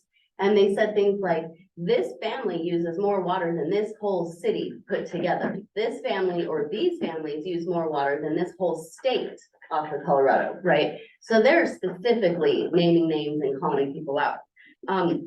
We had been watching OpenET additional legislation in Congress, and we're still watching it. There's a lot of congressional support for making this type of information available, but we're working through our food security messaging to make sure that, for example, if you're funding a program that's going to make data available, make sure that it is fair in how it can be deployed on that site, so it's not necessarily able to be used to call people out specifically and incite violence potentially. So we had an emergency sort of meeting and round of emails over the weekend through Family Farm Alliance to try to get that under control, because OpenET legislation is up. I think they're still up now, and scheduled to go forward. Was it this week? I think it's this week. Which it likely will, now that the House has passed a continuing resolution. So Michelle gets to work through January. We have funding for government. However, the Senate hasn't passed it yet. Again, I don't think we're gonna stop this time. I think the House CR will fund eventually. The Senate will get on board. I don't think they're gonna wanna negotiate too hard at Christmas time about cutting people off from their salaries. So I don't expect another government shutdown. But Farm Bill has begun again. Some of these other programs that we keep an eye on, like OpenET and legislation regarding collaboration of reservoirs along the river. There's a bunch of different things out there that we're watching right now that will start to move again now that Congress is actually acting. Farm Bill talks again include one of EBID's main priorities, which is something I've heard a lot about recently, piping and lining canals, right? EBID's been talking about it, but now the farmers are coming to me with ideas. They're saying, hey, I've read your infrastructure package. Why don't you include something like this? You know, widen the canal, deepen it within our right of way, and channelize it as, you know, a lined canal. Why don't you work with NRCS to do this? And boy, you know, would we love to. So one of the things we're pushing still, again, is for adapting equip to apply to irrigation districts. We've heard that's gonna come back in a big way, so we're hopeful on that front. Couple of other of our additional priorities that we sort of rounded out earlier. Joe had talked about federal screening. We hit that again at the conference. We'll be continuing. I have meetings set up next week with the deputy commissioner to talk about federal screening more specifically. Let's hope he can hold a meeting. Because he texted and said, sure, give me a call. We'll see. So we're also working on collaboration and coordination of resources on the ground more. So Gary's been having meetings with people like the Stormwater Coalition, Doña Ana County, so that, you know, everybody's aware. The board and Doña Ana County have had their differences on rights of way trespasses and all of those sorts of things, flood control projects. So we're actually coming to the table and resolving those on the local level now. So those are our big priorities for EBID for right now. Eventually we will need to start talking, because those are related to federal issues. We need to start talking about preparing for the legislative session. We're going to hold some internal meetings within EBID and then with some of the other New Mexico interests that participate with us in NWRA. But our New Mexico NWRA federal priorities for this year were watershed management, PL 566 reform and application, PFAS, or the forever chemicals, infrastructure funding, and Clean Water Act. And Clean Water Act update. the citizen suit against the agriculture interests and the Bureau of Reclamation. They had briefs due on Monday of this week. I still haven't had a chance to pull everything and read it, but that is the case where the citizens, the environmental interests sued the Bureau of Reclamation and an irrigation district because a farmer put solar on his farm and the runoff from that farm was no longer considered agriculture use. And so the whole irrigation district and the Bureau waived their agriculture exemption from permitting under the Clean Water Act. And we're going to have to go through a massive amount of permitting, costly permitting, EAs, EISs, the whole shebang. So everybody sued everybody, and that case has been winding around for a number of years. They are now, and when I say a number of years, in water law, it's actually a short-lived case, but it's about 12 years old now. They have actually filed recent briefing, and the issue now is whether or not on summary judgment that ag exemption is going to survive if substantially all of the return flows are ag water. So the court's trying to kind of navigate how to save the irrigation district and the Bureau, but recognizing changes in farmland might waive those exemptions for other people who didn't change. So it's a really tough issue, Clean Water Act issue, one of the ones that we continue to monitor. And then again, general focus on stormwater management. Michelle's announcement plays right into both the food security and the stormwater management messages we've been putting forward for the last year. And then Eric put together a bunch of talking points for us. We've been working on a number of issues related to how to integrate our data into our food security messaging, our infrastructure messaging, to pick the right projects, right? So that if we do have to go down the fallowing road, we know that at least we had a stormwater capture pond installed in the right place that might help. If we need to fallow, it might alleviate the need for the total amount of acreage. So Eric put together some pretty cool talking points for us. What we did when we presented to the commissioner was we had sort of the tag team effort. I gave the broad policy discussion. Gary gave the honed in discussion on the project we've chosen to spend our first flush of cash. And then Joa gave the facts, and some of these facts are really cool to support this. We estimate a cumulative total of at least 600,000 acre feet of stormwater has been unaccounted for within EBID in the last 10 years. 600,000 acre feet. So even if a third of this had been captured, if we had the right infrastructure and made to infiltrate and recharge the shallow alluvium of the primary aquifer in the Mesilla Valley, it would more than compensate for the current cumulative deficit. And that's based on Dr. Fox's groundwater work. So we know if we can start capturing this water, we may not have to fallow at all. Of course, the fallowing conversation is going to remain. We still have to go after that one. But we now have data-driven facts in front of us that we were able to start using based on just the expertise from our internal people and the data we have available to us to justify these projects further. So we're also working, in addition to creating additional talking points, we're working on additional documents and background and support for these projects. Joe is working on more of his weird Joa stuff. The dashboard sort of it blows my mind. Wait till you see what we're able to do. But right now, we've been very successful with talking points like this, and we were not wrong. There is stormwater there. So big kudos to Eric, James, Patrick, and Phil, who put these talking points together when I had a harebrained idea at the last minute as we were all getting ready to leave. So thank you guys. And that's all for my update right now. And along that line, and I'm not gonna steal any of Joe's thunder here, but that perpetual savings, 89,000 acre feet per year. So I'll speak to that. if he has time to do that. So with, it's kind of somewhat confidential, but projects we presented for kind of saving money with this federal funding is about 87,000 acre feet of water annually. And stormwater capture is 600,000 acre feet over the last 10 years, which equates to 60,000 acre feet on average. So combined, it'd be 150,000 acre feet, which is approximate to almost half of what's in EBID right now. I think the actual half measurement off the top of my head is about 175,000 acre feet. So those are averages. It obviously fluctuates by year, but what we want is the infrastructure in place to gain an advantage over those fluctuations. So if you take this all the way back to when our grandfathers and great grandfathers built the dam, what they were doing was they were taking out the uncertainty in the spring runoff. They were capturing it and controlling it so that they didn't have to worry year to year whether their structures were gonna be blown out, whether they were gonna have enough water, how everything was gonna play out. So those 13 ditch companies came together and said, we need a fix. EBID became the funding vehicle through the federal government for that fix.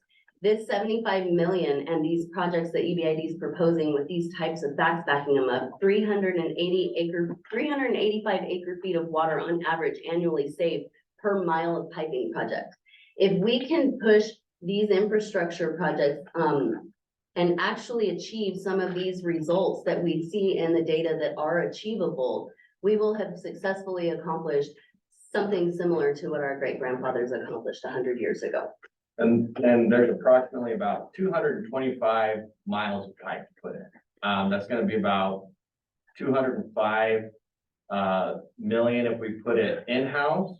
However, we're gonna have to contract that out because it's a vast majority of projects, so, might slightly be more than that depending on what our contractors, do. I mean, obviously outsourcing is more expensive. And to that point of stormwater capture, which is why the BOR has a big interest with us, is that currently we capture approximately 400 acre feet of stormwater capture a year. That is a drop in the bucket of 60,000 acre feet of stormwater capture on average annually. So that is something huge that could really benefit the district. The Bureau recognizes that. You guys, I know, recognize that, but just to kind of conceptualize that and put it into context for you, that's why, there's a big push with this money to do these kinds of projects. If you combine 385 acre feet of water savings per mile of pipe lateral in combination with stormwater capture, it's just a massive win for the district, and you can benefit the entire district and every precinct. And our only ask of other local governmental entities, our discussions with the state and Ryan, our only ask is come to the table and talk to us about how you might be able to help. The farmers are here to fix your aquifer. It doesn't just benefit the farmers, it benefits the entire community. How can the community help us? And those conversations are beginning. And we're looking at combining, for example, public safety road projects with piping projects that will improve the public safety access in whole areas of rural parts of the county with Doñana County support and with their separate grant funding. So we're looking for collaboration. We're looking for that sort of everybody come together and figure out how we can collaborate to add each piece to the pie. Maybe one entity qualified for a Colonia's grant for planning, but they don't have the money for construction and implementation. Well, we might, right? We might pick that project, add other bells and whistles to it and take it and run. So those are the opportunities we're looking for while we can continue the food security message among our local communities. Don't take out the ag industry over a water rights battle that we can fix together on the ground, right? And so the message to the legislature, the message to everybody that we've been talking to on Capitol Hill, court orders don't solve the kinds of problems that are in front of you right now, but money and infrastructure will. Okay, James. Well, piping in the city be good, that way, our people don't have to chase all these people off our ditches. Right now, the city cops won't do it, sheriffs won't do it, and then I heard that we had to smash a dealie down and take it to the dump and cost EBID, $300-400 because they're on our property, Well, Mr. President, James, it's worse than that, actually. One of the things we learned at the conference last week was that there were irrigation districts in California being sued under fair housing laws that basically don't allow them to kick homeless people off of their private property without going through a proper eviction proceeding. The problem they're having, though, is you can't properly serve a transient person. So you can never get them into the courtroom. So irrigation districts are having to leave the homeless population there and pray they don't drown in the middle of the night. So piping is a real solution for stuff like that. Sam, one of the projects that y'all have, that you're looking at up there, that Rincon deal, by taking all that water that comes down Sand Draw, they call it Sand Draw for a reason. It's got more sand coming down than most draws. And if you can capture that sediment before it, look how much IWBC spent on cleaning that canal right there where that outlet goes in the river. They spent tons and tons of money getting that out of there. Now it's open. It doesn't have that.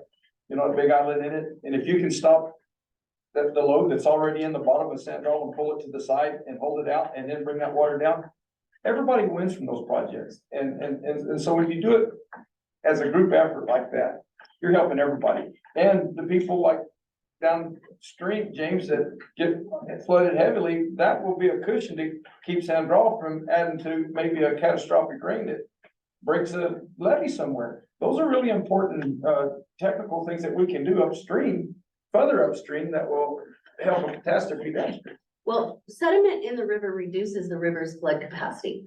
So by definition, it is a public safety issue, right? Because if you're reducing flood capacity, what we expect should be there and it can't actually hold that, where does the water go? Path of least resistance, right? And so it's gonna be those underprivileged communities that are getting flooded out consistently that we need to target and look at. How do we save them? The commissioner, Commissioner Hiner for IBWC will be here on Monday to meet with us. And we're going to, you know, have continuing meetings with the IBWC crew on exactly those issues.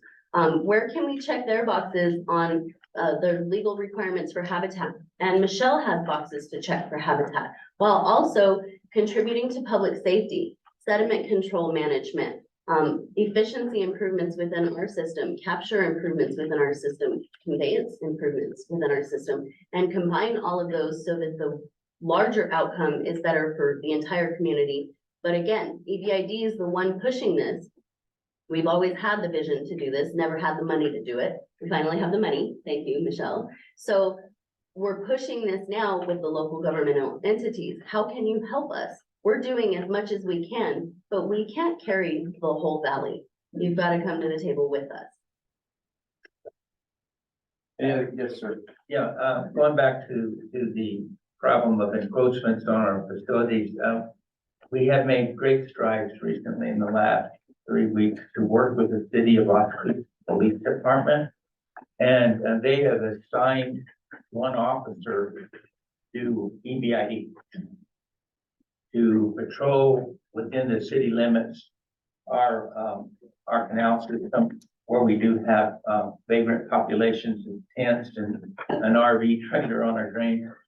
And what we worked out with them is a system of notifying whoever's there. They actually post a sign and a trespass ticket on a tent or a trailer or whatever's on our canal, and say, give us 2 days. Give us 2 days to then for those people to respond to us. If they're still there after they posted this tag on their tent, they arrest them. And while they're in jail, we are then authorized to go in with the cooperation of the city and clear out their tents, trailers, whatever they are, and haul them off to the dump. So all of a sudden, we've got a pretty good routine. In fact, some of my staff is there today at 8 o'clock this morning. We had a situation over here on the Armijo lateral by Craig and Taggart. Big tent camp, it's all gone because of the cooperation we're now getting with the city. And now we're turning to the sheriff's department and now going out into the county and working with the sheriff's department, because we don't have the enforcement authority. But we found a way that by giving these people notice and then warning them over and over for 2 days, then we have the right to go in and they're trespassing. So we have the right to remove their articles, their tents, whatever. So it's worked very well so far.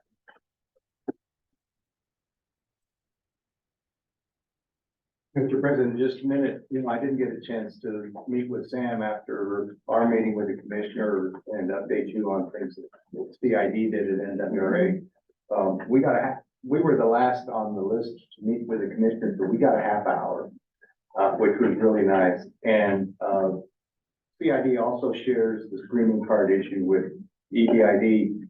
What surprised me is they still didn't understand what the screening card was for. They didn't understand that there are acres and acres of federal surplus property, like in Salt Lake. They have the big yard, and that stuff is just sitting there. They didn't put together the screening card meant all we want is access to surplus equipment that is sitting out in the middle of nowhere. And that's all we're asking for. And then all of a sudden they said, oh, Okay, well, we'll look into that. And this is after you guys had already briefed them on that. One of the other things that we had an issue in was storage. Similar to the way you're catching flood flows, we really on the Pecos are more of a flood flow project. And so we're looking at moving storage volumes from different reservoirs, so we're catching more of the flood flows so that we can then allocate that water. And then lastly, I haven't had a chance to talk to Sam about this, but there were oral arguments yesterday in the Court of Appeals in a case that came out of a farmer in CID who had purchased a piece of property that hadn't been farmed in a number of years. He requested a replacement well. State engineer said that right has been forfeited. The farmer questioned whether or not the state engineer has authority to do that without the adjudication court doing that. And so that was argued yesterday at the Court of Appeal. The state did not want to send that issue to the adjudication judge, which is Wexler. Judge Wexler is the judge on Pecos and the judge here, which I know Sam is successfully in issues involving forfeiture and abandonment. That's the way we've done it here, but in this case, the state did not want to send it to the court. So this farmer went and argued, you have to send it to the court. You cannot rule on this yourself. So we'll see how that turns out, but that has an interesting spin on a lot of the older water rights that are theoretically still out there. I didn't realize your argument was yesterday. Yeah. So on the federal screening issue,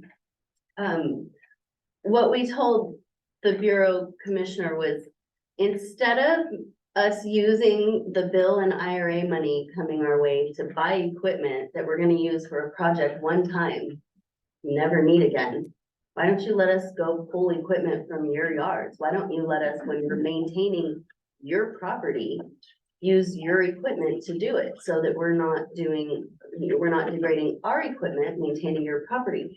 And it's a policy issue that we have to negotiate with them, right? And so laying the foundation for, we used to have this, it got taken away. Let's talk about how we get it back, because that would further the president's interest in getting this money out on the ground quickly. Especially when you deal with supply chain issues on our end. Go buy a tractor and wait 6 or 7 months for it to come in, where we could go to a federal yard and have it as soon as we drive it home, kind of thing. So we've continued to push on that, and I started rallying the troops again, Steve, at NWRA within the caucus to start pushing for other irrigation districts who are similarly situated to start helping us on that. Mike, you had your hand up? Or no? Okay, I'm sorry. Good. I thought, oh, you had your hand there, okay. All right, sorry, all right. That's it, Mr. President. The rest of my stuff is in closed session. Okay. HR safety update. Not it. That's at the end of your Okay. and certainly lots going on. I just wanted to highlight a couple of things to you that are important. As we end this season, we have at this point 70 employees working for the district. We're still short 11 employees, 5 of them would be ditch riders, 2 would be equipment operators, and then we need 3 mechanics. This has really been a tough year. And then we have 1 maintenance support from down south, who his name is Ray Reddy, and he'll be retiring in December, at the end of December. He's been with me with the district 26 years. And so we wish him well, and certainly we'll try to recognize him in December. We're definitely testing folks now and trying to get them on board. We have recognition of years of service. David Andrade from down south is great. His rider, Pedro Ortiz, They've been with the district 10 years, both of them. In finance, Janella that works up in the tax office, she's been with us 10 years. We have, two new maintenance, equipment operators, one Carlos Rodriguez, 2 years, and Demetrio Munoz, 12 years with us. And then, also we have, in our irrigation systems, Eric Andrade, 7 years, and Cristobal Cisneros, 7 years. And in our groundwater resource department, Eric Fox, right there, 12 years. With the district, all right. So, when you total all that, we have 5 employees that have been here over 30 years. 15 employees that have been here between 21 and 30 years. 10 employees that have been here between 10 and 20 years. And 40 employees that have been here less than. So, we're excited to recognize those folks, and certainly again, at our general meeting tomorrow we have that opportunity to bring everybody in from all the yards and have a celebration right here in Las Cruces. So again, just wanted to let you know, please come to our general meeting tomorrow. Thank you. Great. Well, guys, that closes up our open session meeting. Do I have a motion to go out of open session? Mr. President? Yes, sir. I just wanted to thank Mr. Essinger for inviting El Paso Electric to be here about, on this Bureau Reclamation issues. We're here to be a partner in what you guys are looking at accomplishing and listening to all of the different facts that you all have. I'm Rico Gonzalez. I work with El Paso Electric. So I just wanted to make sure I said thank you.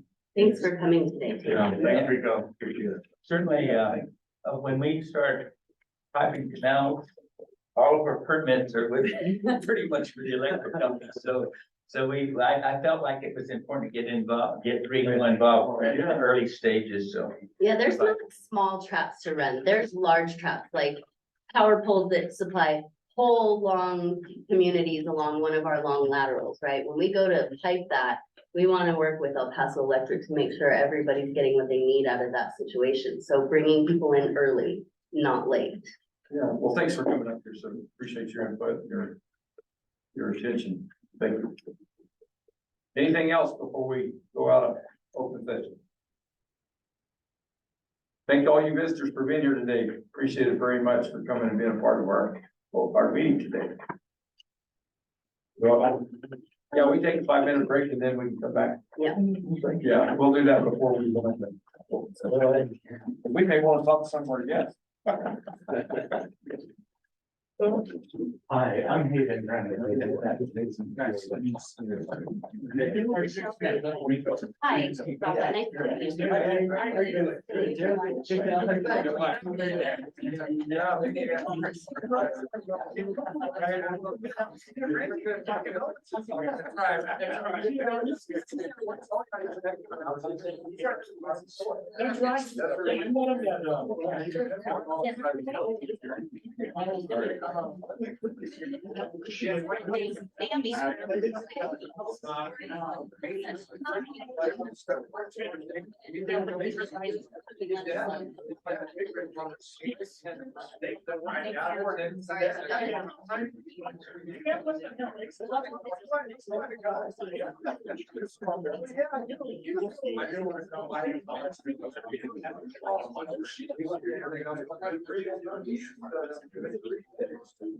everybody.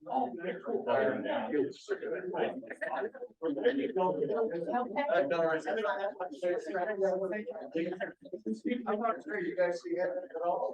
Oh, I see.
What you see today is just good.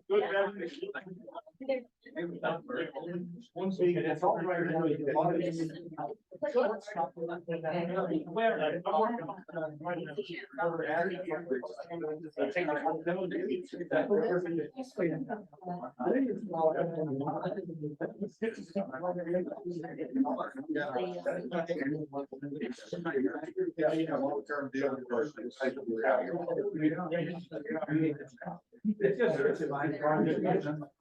takes care of a lot of issues.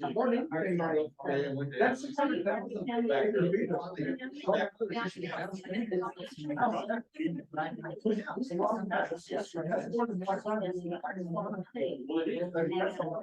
We could have got this one in our office. And like you said, potential one. Yeah, right.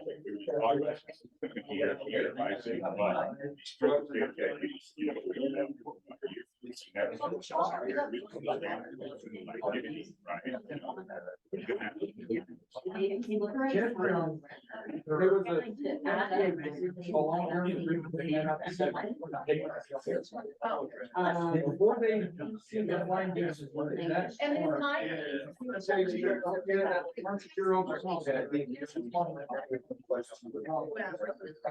Yeah. And after 45 minutes later, you go on. The dark thing is about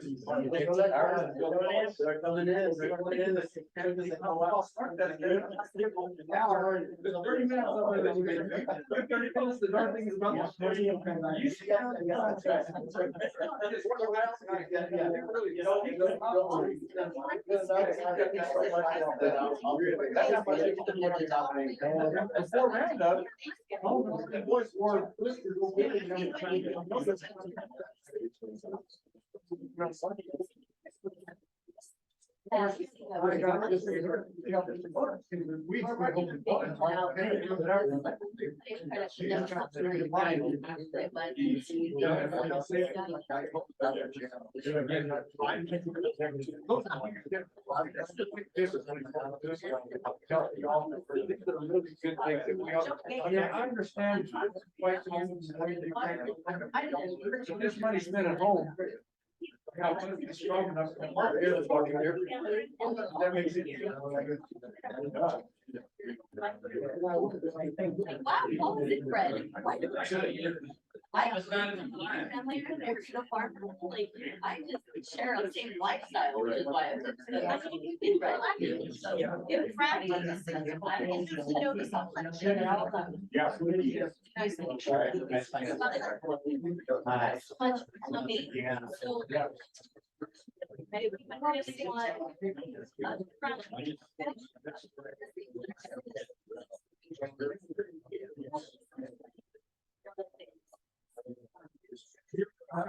less than the other. Just the time, you know? I think this is even under higher rate. Are you staying here today or are you going back now? Yeah. Thank you. Yeah, it's hanging out.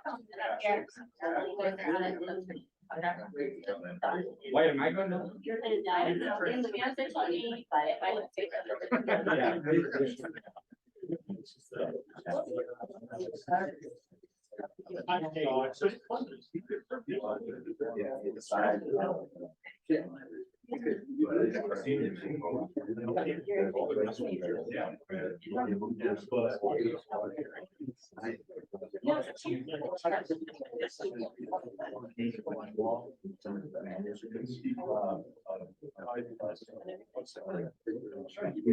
The broad location of utilities, and then we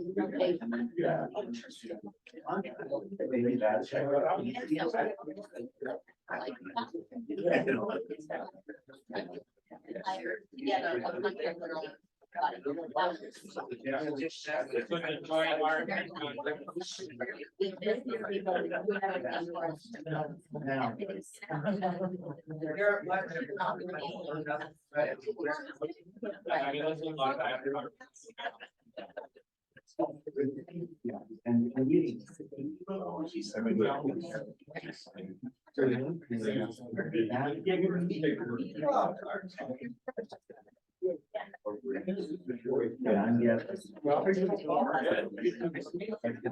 And we. Probably a lot of bad stuff.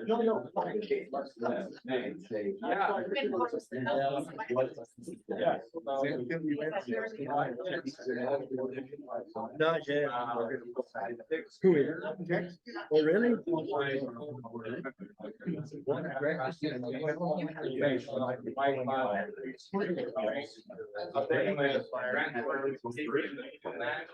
And then I pushed for. Yeah. Texas is going to get out. So, and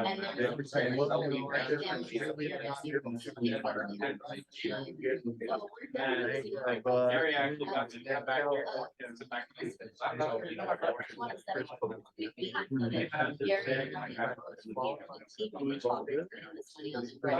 Are the election?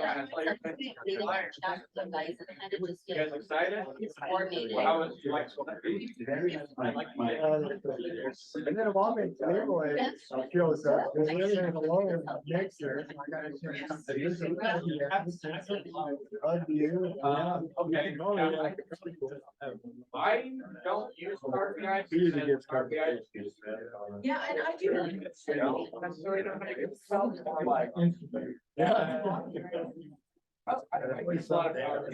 Well, they don't know. Either hell, yeah, they haven't dropped the gun, they've got the water.